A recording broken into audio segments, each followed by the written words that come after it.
The Gainesville community is mourning the deaths of the 6 workers killed during a liquid nitrogen leak at a Northeast Georgia food plant. Hundreds gathered at a vigil today to remember those who died and uplift each other during a difficult time. This after the Chemical Safety Board gave an update on their federal investigation. 11 Alive's Chanu Her has the latest for us tonight.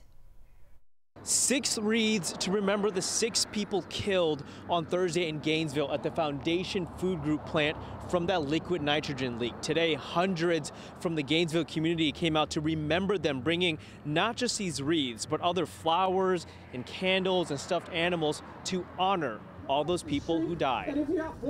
This isn't an easy place for hundreds in Gainesville to come back to, but Saturday they did. They held a vigil outside of the Foundation Food Group plant where 6 people died Thursday following a liquid nitrogen leak. Very heartbroken, my heart, but I'm staying every time with these people. Adriana Cantu was just one of the people who couldn't help but shed tears as she remembered her friends and co-workers who died. She says she was at work Thursday.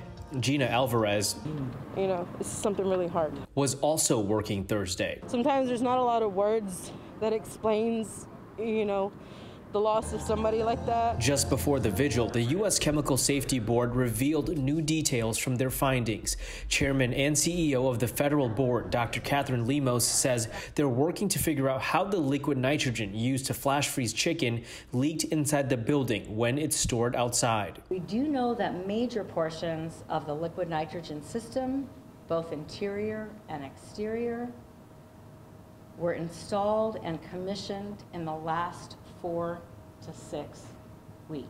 Dr. Lemos says the plant received 2 to 3 18-wheel truckloads of liquid nitrogen daily, which she says is a lot.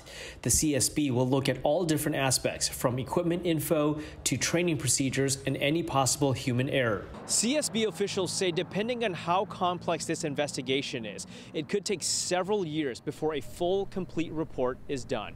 That is a long time to get answers to those families.